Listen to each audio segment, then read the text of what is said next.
A'udzu billahi minasyaitonir rajim. Bismillahirrahmanirrahim. Rabbi shrah li sadri wa yassir li amri wahlul 'uqdatam min lisani yafqahu qawli. Amma ba'du. Assalamualaikum warahmatullahi wabarakatuh. Teman-teman, saya membuat sebuah tema lagi, sebuah video dengan tema mari kita mengenal qadha-nya Allah, yang itu adalah rukun iman ke-6 yang wajib kita imani dan kita pahami. Kalau berbicara qadha, berarti nanti ada takdir, sunatullah dan qudratullah.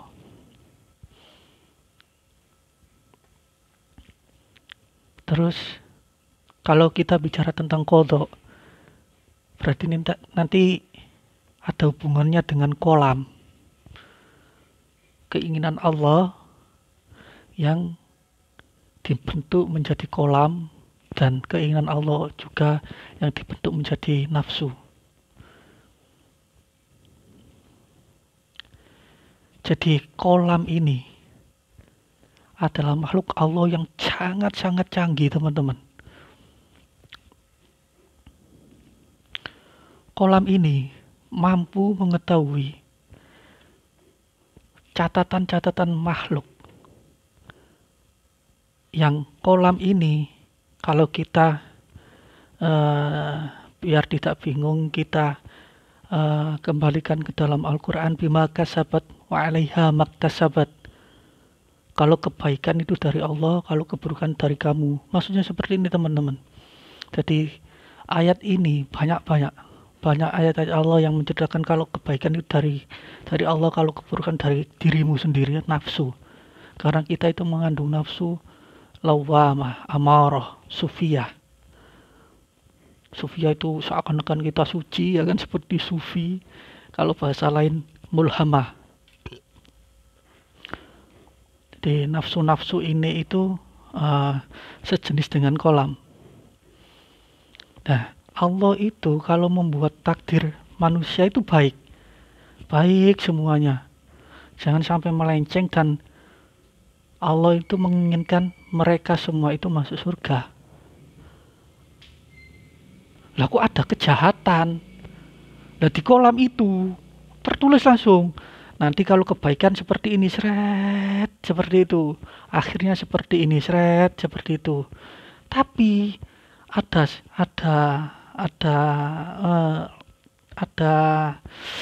ya Allah. Apa itu ya?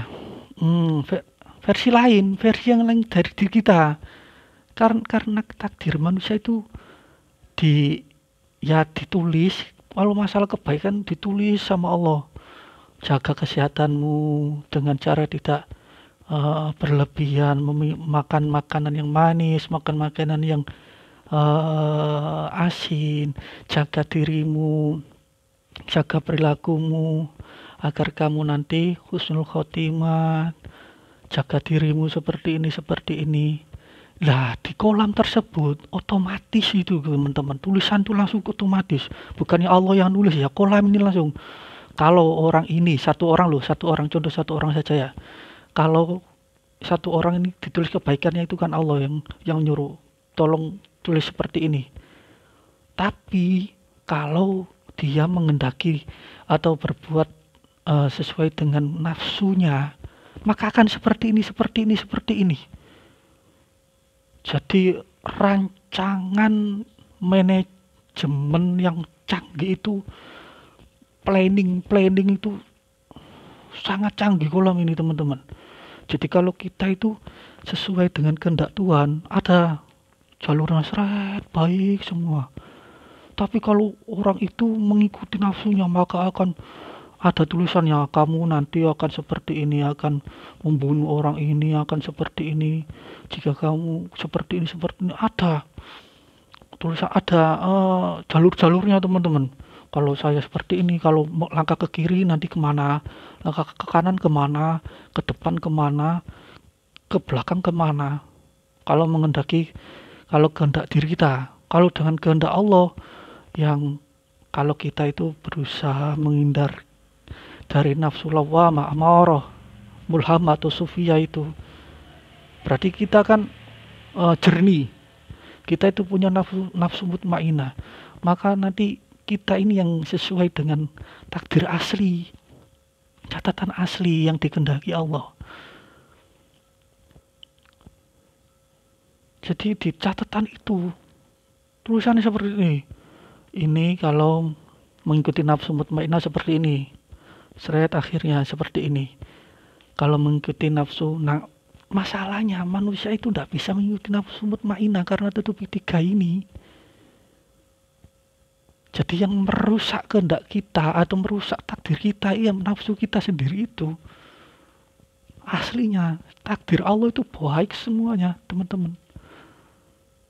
Jadi jangan sampai Anda itu terlalu berhakikat, terus menyalahkan orang melakukan kejahatan. Wah, itu takdirnya Allah kok. Itu ditulis oleh Allah. Wah, itu yang salah.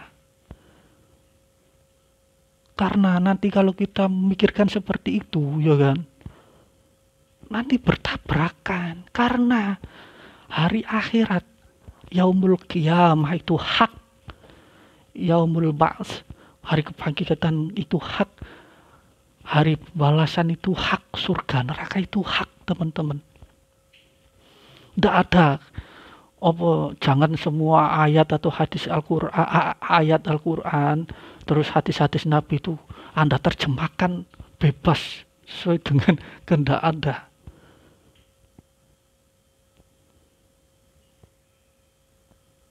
Karena ayat itu ada yang tersurat dan tersirat memang benar.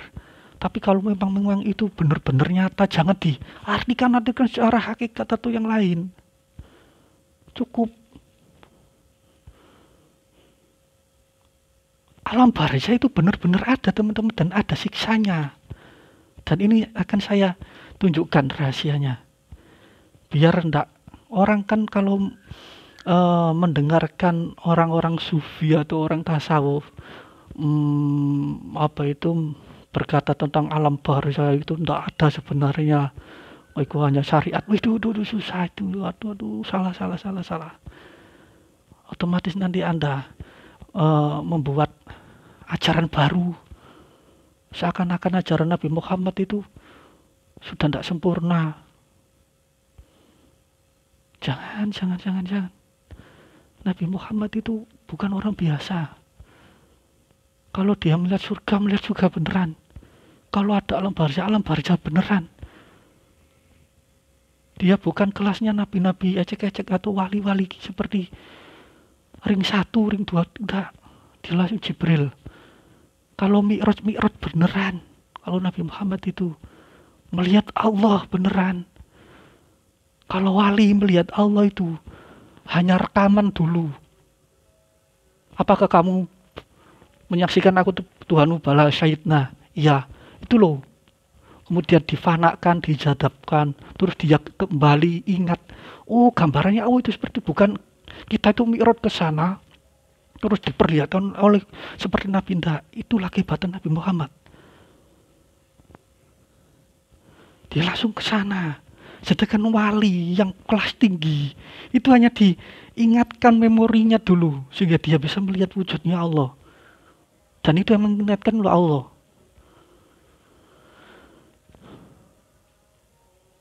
Jangan Anda seakan-akan ahli hakikat, ahli ma'rifat, kemudian membuat ajaran seakan-akan ajaran baru. Bahwasanya alam barzah itu tidak ada. Shirathul Mustaqim itu tidak ada. Neraka, surga itu tidak ada.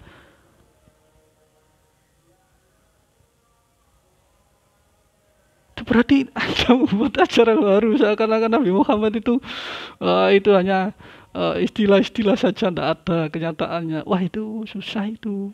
Contohnya saja alam barzah. Alam barzah bagi orang yang Islam, kalau tidak bisa ditalkin, ditanya oleh Munkar Nakir di alam barzah, itu enggak, memang benar enggak dipukuli seperti kata kiai-kiai dulu, nanti kamu akan dipalu seperti, enggak, tapi terpenjara. kayak ujian. Asalkan Anda muslim loh. Ini saya enggak karena saya muslim mengatakan agama-agama yang lain salah. Enggak. Memang benar salah kok. Agama yang lain itu salah. Karena mereka meyakini tiada Tuhan. Karena meyakini ada Tuhan lain, ada ini. Itu loh salah. Nalkinnya saja sudah salah agamanya itu. Jadi yang disiksa itu non muslim. Maaf saya tidak ingin bertengkar dengan yang selain non muslim. Maaf enggak. Ini saya lihat. Ini bukan saya yang melihat, tapi Allah mengizinkan saya yang melihat. Nanti disalahi sama orang hakikat. nanti dikira saya ini sok syahada, muka syafa. Enggak. Saya ini hanya diberi memorinya oleh Nabi Muhammad. Terus kita ini ada sambungannya kan, semuanya. Nur Muhammad itu kita. Tapi Nabi Muhammad itulah yang berhasil mencontoh Nur Muhammad secara keseluruhan. Kita itu tidak bisa kayak Nabi Muhammad. Ya. Jadi yang penting itu Islam. Yang penting ketika ditanya marobuka Allah. Mana biyuka Nabi Muhammad. Makita buka Al-Quran. Makiblatuka Ka'bah. Cukup itu saja. Itu pun orang yang Islam turunan mungkin tidak bisa. Ditanya marobuka siapa ya? Allah. Makita buka apa itu? Kita buka kitabku apa ya? Nah, yang tidak bisa menjawab bukan langsung disiksa di alam kubur. Benar, itu memang benar. Ya, ini berarti kita itu merevisi. Benar. Merevisi ajaran Nabi Muhammad bahwa tidak semuanya itu disiksa dan alam barzah itu benar-benar hak, teman-teman. Nabi mengatakan ada siksaan beneran, teman-teman. Jangan diartikan macam-macam, tidak ada dan lain-lain. Jangan. Cuma ada klarifikasinya itu loh, teman-teman. Kalau umat Islam ditanya kok bisa, ya hanya di ruang lingkup alam dunia itu. Barzah kan masih di alam dunia, di dunia ini loh. Di dunia maksudnya kok di dunia ya, bukan langit ke satu ya. Dunia ini loh, bumi kita ini loh, dunia. Planet dunia ini loh. Alam barzah itu masih di alam dunia kita. Di alam dunia itu banyak loh alam. Yang terkenal itu alam jin, alam manusia, dan alam barzah. Itu yang paling terkenal dan itu hak. Makanya beruntung kalian jadi orang Islam. Seandainya Anda tidak bisa menjawab, cukup Anda itu terkurung. Kayak di kelas itu loh. Kalau ujiannya tidak bisa kan masih tetap di kelas, tidak bisa kemana-mana. Makanya barzah itu kan itu penutup kan. Tapi membedakan kita dengan alam dunia. Yang terkenal di alam dunia kan alam ini alam rahim. Ketika kita di alam rahim, alam dunia ini, alam barzah, alam jin ini yang terkenal. Nah, di alam barzah itu seperti itu. Dan ada ujian bagi orang-orang khusus. Bukan Anda mati katanya orang-orang tasawuf yang sedikit-sedikit hakikat. Kita langsung kembali ke Allah. Kembali kemana kamu? Anda menjadi Allah gitu. Atau Anda menjadi oksigen ini. Anda menjadi udara ini ya. Aduh. Maksudnya kembali itu minimal kita itu ada di langit 2 sampai langit 6. Jadi orangnya Allah. Jadi orang yang terdekat dengan nabi-nabi, wali-wali itu.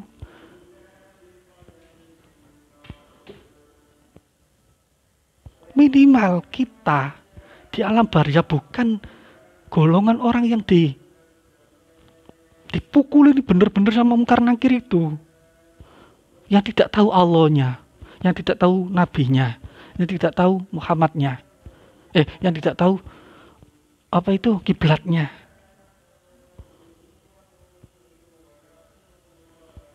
Jangan artikan alam barzah tidak ada.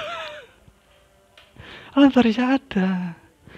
Dan jangan artikan kita innalillahi wa inna ilaihi rajiun, kita kembali ke Allah.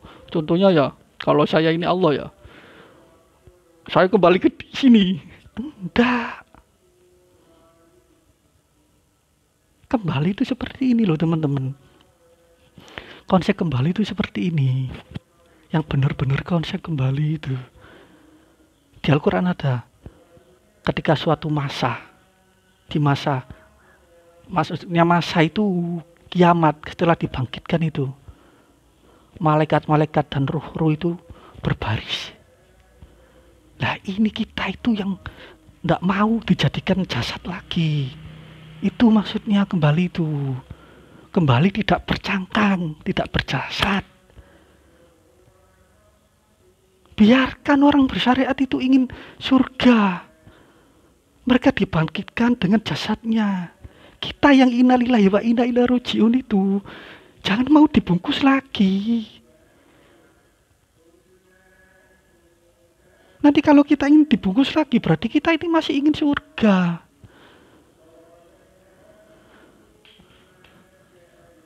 Biarkan orang yang bersyariat itu ingin surga.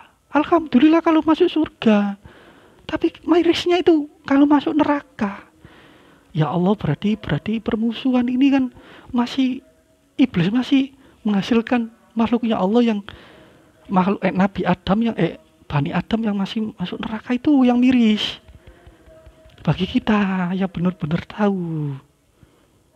Maksudnya innalillahi wa inna ilaihi raji'un, kita itu jangan dibungkus jasad ini lagi. Biarkan jasad ini nanti dimuseumkan atau di mana? Di langit 7 sana, karena kiamat nanti langit 1 sampai 7, langit 1 sampai 6 itu dihancurkan. Anda ini benar-benar tahu enggak makrifat beneran enggak? Pertanyaan saya itu bener. Kok membingungkan sih? Seharusnya hakikat itu apa sih tujuannya? Untuk melengkapi yang tidak diketahui. Contohnya Allah itu dari mana ya? Apakah Allah itu seperti ini? Nah, itu loh hakikat yang harus dibenarkan. Kata Nabi Muhammad seperti ini. Tapi jangan yang benar-benar nas Al-Quran, nas sunnah, qauliyah, fi'liyah, takririyah Nabi. Jangan ditafsirkan sendiri. Nanti seakan-akan nanti Anda membuat ajaran baru. Surga neraka tidak ada. Alam barzah tidak ada. Bahkan ada yang konyol lagi, saya mendengarkan ada torikot kita reinkarnasi. Astagfirullahaladzim. Yang dimaksud kembali itu kita itu ndak mau untuk dibungkus dengan jasad. Nanti kalau dibangkitkan, semua orang itu biar merasakan nikmatnya surga harus dibungkus dengan jasadnya lagi yang sudah hancur berkalang tanah. Nanti Allah yang murka karena sudah diberi Rasul, masih tidak percaya, tidak ikut Nabi Muhammad, itu Allah juga murka. Katanya Anda percaya ikut sifat Allah yang jalal sama kamal. Itulah keadilan Allah. Jadi dia itu ya adil dengan iblis juga. Dan Allah itu tidak harus turun tangan untuk memberikan hidayah, makanya Allah itu biar adil. Nanti iblis, kok kamu terus yang memberi hidayah, berarti nanti saya tidak dapat memasukkan manusia ke neraka. Dan jangan artikan neraka itu tidak ada. Neraka itu ada. Hak. Surga neraka itu hak. Yang saya masuk kembali itu yang ingin mengabdi. Makanya ruh ini dijejerkan dengan malaikat. Ada ayatnya, cari sendiri di Al-Quran. Ketika semua makhluk yang dibangkitkan dan ruh berjejer dengan malaikat, ketika Allah berbicara, ketika Allah berkalam, wallahu a'lam, Semua tidak ada yang berani, tunduk semua. Lah roh yang berjejeran dengan malaikat itu loh yang dikatakan innalillahi wa inna ilaihi rajiun. Dia sudah tidak mau surga dan neraka. Coba ruh ini, ya bisa saja Allah masih, walaupun ruh tidak dibungkus jasad ya kan. Terus ruh ini dimasukkan surga. Ya, kalau kehendak Allah bisa merasakan nikmatnya surga ya tidak apa-apa. Tapi kalau dimasukkan neraka, apakah bisa merasakan? Kemudian tidak bercangkang. Ya dimasuk orang-orang yang kembali kepada Allah itu tidak berhenti di syariat masuk neraka surga. Alhamdulillah kalau tidak masuk neraka, kita bangga. Biarkan mereka ingin kenikmatan. Ya dikatakan yang ingin kembali kepada Allah itu ingin mengabdi lagi. Seperti malaikat itu.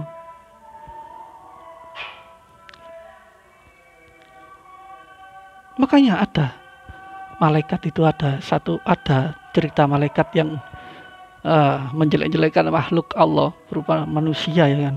Apa manusia itu tidak bisa membuat kebaikan di dunia.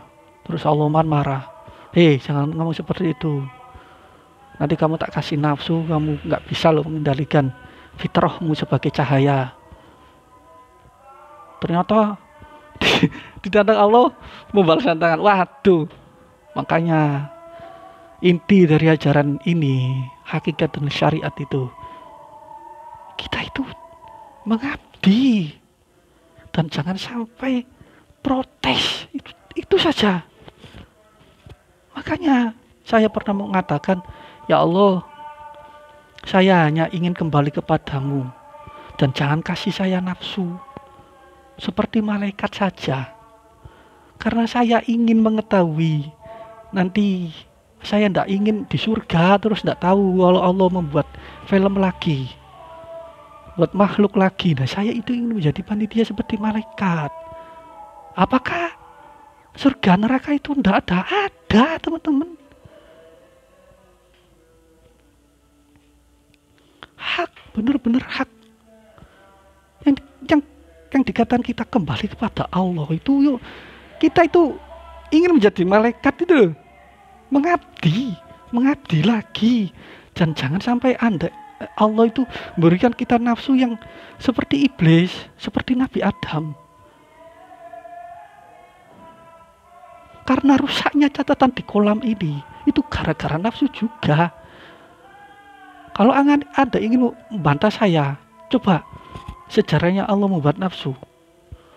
Apakah tidak ada perlawanan dari nafsu? Allah menciptakan malaikat, apakah ada perlawanan? Tidak kan? Karena malaikat murid dari cahaya. Allah menciptakan jin, Abul Jan. Ada nggak perlawanan? Ada ketika di bumi. Anak cucunya Abul Jan lupa, tidak tahu lagi, tertutup dengan alam. Lah besok kalau kiamat, lain ke 1 sampai ke 6 ini hancur teman-teman. Surga neraka itu dituju. Makanya ada kemungkinan Allah membuat lagi. Dan Anda tahu enggak langit itu seperti mana? Seperti apa? Makanya ada turun, Allah itu di atas. Kalau di alam lahut, alam ketuhanan, enggak ada. Kanan, atas, kiri, enggak ada, memang enggak ada. Tapi kalau diciptaannya dari langit 7 sampai 1 itu seperti ini loh teman-teman. Bayangkan langit 1 itu seperti ini. Nun. Tapi jangan ada titiknya ya. Pak. Tapi jangan ada titik di bawah. Seperti di langit 1. Terus langit 2 ada lagi seret. Langit ketiga seret. Langit 4 seret. Langit kelima seret. Seperti huruf Pak. Dan pintunya itu mengatas seperti ini teman-teman. Kalau ilmunya kita itu mengatas seperti ini. Ilmunya yang kita tahu sekarang ya. Kita kan sekarang bahwa itu seperti ini konsepnya. Kalau di makhluk loh. Nah langit itu seperti ini. Huruf Pak. Tapi jangan memikirkan Pak itu titiknya di bawah. Kita cukup ini loh. Kayak apa itu? Kotak. tapi kotak yang pintunya di atas. Nah, seperti itu. Terus ada lagi yang sampai 7.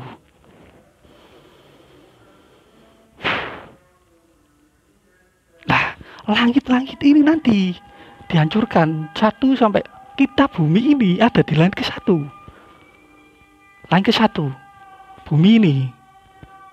Terus langit kedua, seret. Itu pun Masya Allah luasnya minta ampun. Dan langit ke-7 sampai ke-1 Pak, ibarat seperti ini. Terus semua ini tidak ada batas, tidak ada batas kanan kiri atas, itulah Allah. Langit ke-7 sampai 1 cuma segini loh. Nah, segini. Bayangkan saja ya, bayangkan dunia, nah terus ada segini. Terlihat enggak? Itu loh, kita di dalam dunia terus ada tangan saya segini. Bayangkan. Ini ada 7, 6, 5, 4, 3, 2, 1. Itu langit. Ya, kalau Anda mengatakan Allah itu tidak ada kanan kiri, depan belakang, benar kalau di alamnya, dalam ketuhanannya tidak ada.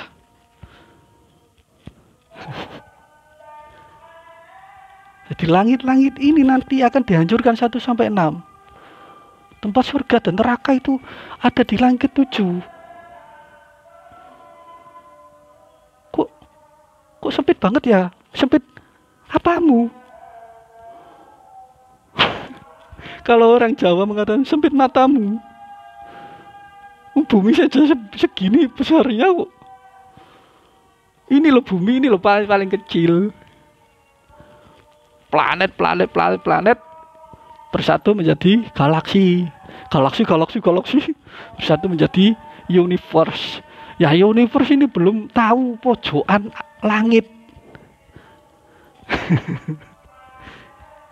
Makanya kalau Jibril turun ke langit 1,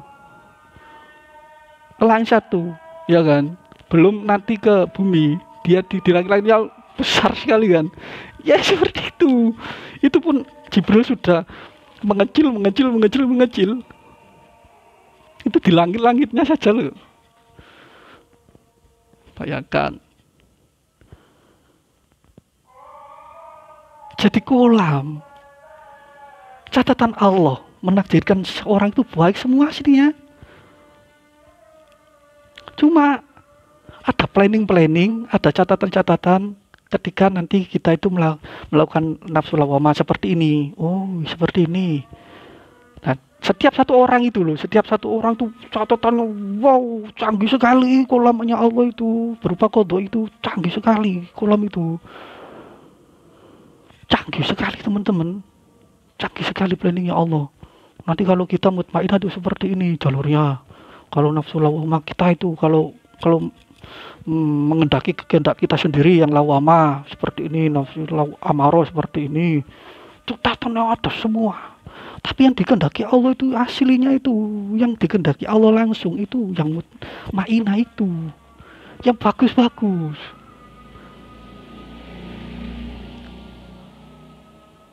Sedangkan nafsu kita lawamah, amarah, sufiyah atau mulhamah itu kehendak kolam ini biar tersesat kita itu.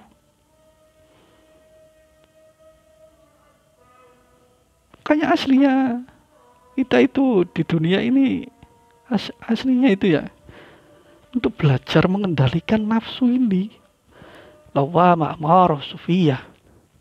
Jadi jangan katakan orang jahat itu dari Allah, jangan. Kalau kebaikan itu dari Allah, kalau kejahatan itu dari dirinya. Jadi ada reng-rengnya, Terus yang kehendak Allah, yang benar-benar kehendak Allah, yang dituju bagi dari Nabi Adam sampai yaumul qiyamah, dia kehendak mutmainah itu Allah sendiri yang menginginkan. Tapi kalau Anda mengikuti nafsu lawamah, nanti ada tulisannya juga. Jadi Allah itu tahu semua. Makanya iblis itu Allah juga tahu. Iblis itu aslinya kalau keinginan Allah itu bagus semuanya. Ternyata iblis ini eh, mengikuti amaronya Sufianya. Oh, kok seperti ini. Semoga saja nanti kalau sudah benar-benar jadi kolam itu kan baru terjadi. Kolam ini rencana, ya kan, rencana terus dijadikan kodok. Lah kodok ini berarti langsung otomatis manusia itu ketika lahir langsung jalan otomatis. Otomatis fitrahnya ya mutmainah itu. Tapi kalau ketika kita sudah dewasa, mungkin ada pembelokan dari diri kita sendiri dan itu sudah ada catatannya. Makanya Allah meloskan, membebaskan kehendaknya. Tapi kadang Allah juga tidak ingin kalah juga dengan catatan kolam ini, karena akhir-akhirnya nanti kita itu pertandingan kita itu antara Bani Adam dan iblis. Biarkan orang syariat ini di surga, biarkan teman-teman. Dan jangan Anda itu kalau orang-orang tasawuf terus ingin lepas dari hisab, ya mau gila terus kalau bisa. Anda tidak terhisab sampai mati, gila terus sampai mati.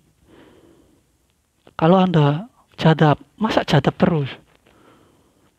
Fana yang asli itu ya, fana yang asli yang dikehendaki Allah itu yang ada sadarnya. Fana yang sadar langsung kembali ke bakok yang diinginkan Allah. Tapi ini orang-orang seperti ini yang tidak dihisab memang benar. Tapi kalau kita sudah sadar dan fana itu juga tidak bisa loh kita belajar, tidak bisa, kecuali hanya Allah sendiri yang nanti melakukan kehendaknya itu. Fana itu tidak bisa kita upayakan. Makanya kalau saya itu ya melihat orang-orang tak gila terus seakan-akan gila itu saya miris. Kecuali jadab itu sudah kehendak Tuhan, benar-benar kehendak Tuhan. Dan saya tahu cirinya orang yang benar-benar fana dan orang yang bohong atau orang yang baru belajar fana. Karena fana ini makom. Makrifat belum tentu usul. Ini loh konsepnya. Makrifat belum tentu usul. Kalau usul jelas makrifat. Ini konsepnya. Lebih ekstrim lagi. Wali belum tentu usul. Makrifat juga belum tentu wali. Tapi makrifat sudah tentu mengenal Allah. Tapi tidak tahu wali atau tidak. Ya alhamdulillah kalau sudah mengenal. Kan enak talqinnya nanti. Ditanya. Kan enak, tambah enak kan. Soalnya di alam barzah itu kita bisa jalan-jalan antara alam barzah, kubur sini, kubur di desa ini, dari kubur ke sana. Kubur ke sana wali itu juga ada kelasnya loh, teman-teman. Ada yang wali yang tidak tahu, ya minimal dalam barzah itu sudah bisa kemana-mana dan memimpin. Nah, wali yang kelas atas itu sudah ada di langit kedua, bukan di langit satu yang ada bumi, matahari dan lain-lain ini. Dan itu hak. Jangan kotak gatukkan matuk.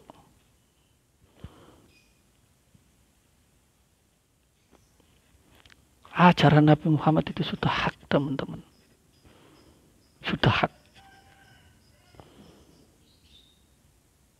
Besok lagi ya teman-teman, saya akan jelaskan tentang intinya kolam itu seperti itu. Di catatan kolam itu yang mutmainah yang kehendaknya Allah itu. Tapi ketika kita diberi kebebasan oleh Allah, Masya Allah, diberi kebebasan oleh Allah, kok kita menuruti nafsu kita, ya itu sudah ada catatannya semua. Makanya Allah juga nanti, wah saya kok kasihan sama orang ini, saya kembalikan ke mutmainah walaupun nanti catatannya seperti ini. Makanya secara sunatullah ya, kita itu kalau Kalau takdirnya seperti ini, kalau kita itu terjun di lantai 3 atau lantai 5 bangunan tinggi, pasti kan sunatullahnya kan mati. Nah ketika itu dia itu selalu berdoa, Bismillahirrahmanirrahim la yadurru ma'asmihi syai'un fil ardi.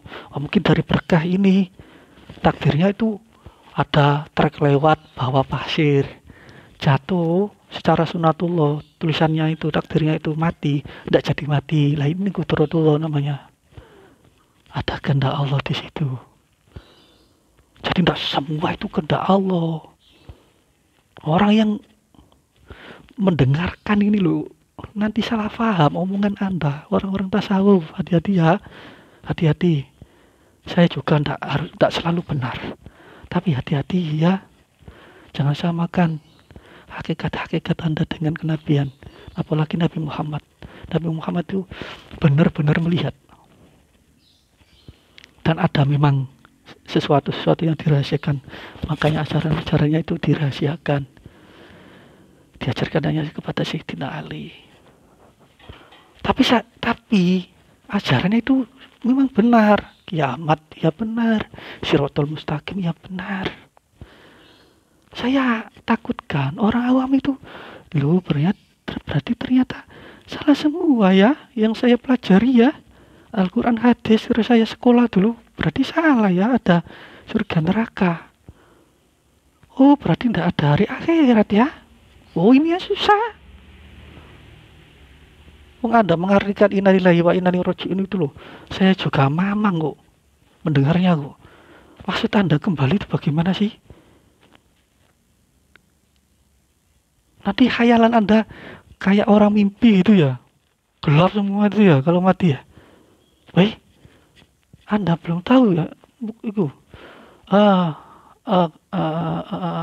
konsep Praga Sukma itu loh, belum sepenuhnya ruh itu keluar sudah bisa melihat apapun.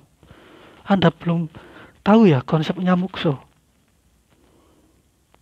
Hei, sadar wahai para mursyid, Anda innalillahi wa inna ilaihi raji'un itu bagaimana?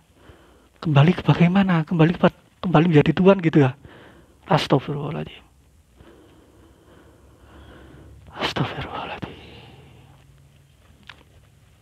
Besok lagi teman-teman, saya sudah tidak bisa terang lagi karena saya sangat miris, tidak bisa jernih mengatakan lagi ini karena saya ini sudah mengandung emosi ini melihat ajaran-ajaran yang saya sendiri yang mendengarkan itu bisa salah paham padahal saya sudah tahu maksudnya.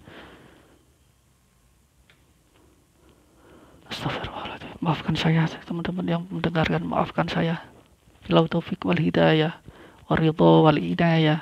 Assalamualaikum warahmatullahi taala wabarakatuh.